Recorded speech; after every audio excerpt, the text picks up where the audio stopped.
Okay, so Rugga Sylvester Stallone an shaol de cháiliúil 1946 I gentarbocht in le Times Square in New York. Bhí áthir I gobar mar rinceor I glúbíe ag an am agus hesa gona ahar bheith ina óránaí.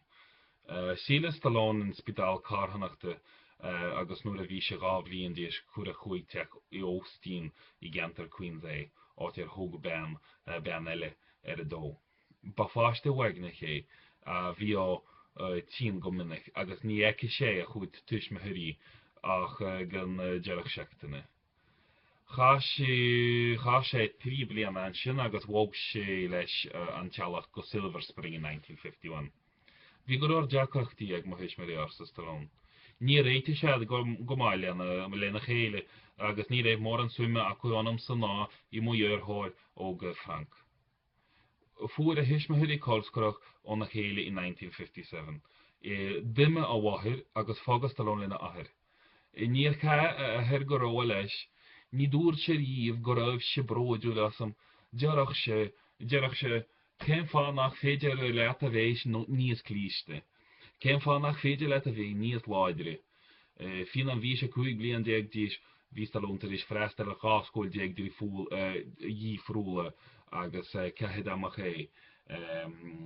as an chuid díomh. Dag sé New York gan am sin agus bhóg sé go Philadelphia chun cónaí lena bhathir agus lena leasachir. Hósa sé ag aisteocht riint blianta na dhééis agus déir sé cháiliúil nuair a bhaig an scanan Rocky Oscar sa bhliain 1976. Tá gá scanan is fiche genteach Stallone agus siríon sé fiche $1 million is gach scanan a dhéanaan sé anis. Tá sé tar éis go leor faoi banna a bheith éige ina híl persanta áfach. Hé per chéad fósa in 1985 agus fós sé an táisteoir Bridget Nielsens an bhliain chéine sin. Níorháil an pósa sin 8,000 áfach. Anús tá sé pósta le Jennifer Flavin, mena cin bhhail si lei ní blian ó hin nuair nach raibh si 8 blian deag dis. Chna séad le chéile fe 3 blian agus pósa iad I London ar 7 lá deag de bhí na Baltine I mbliana. That is all.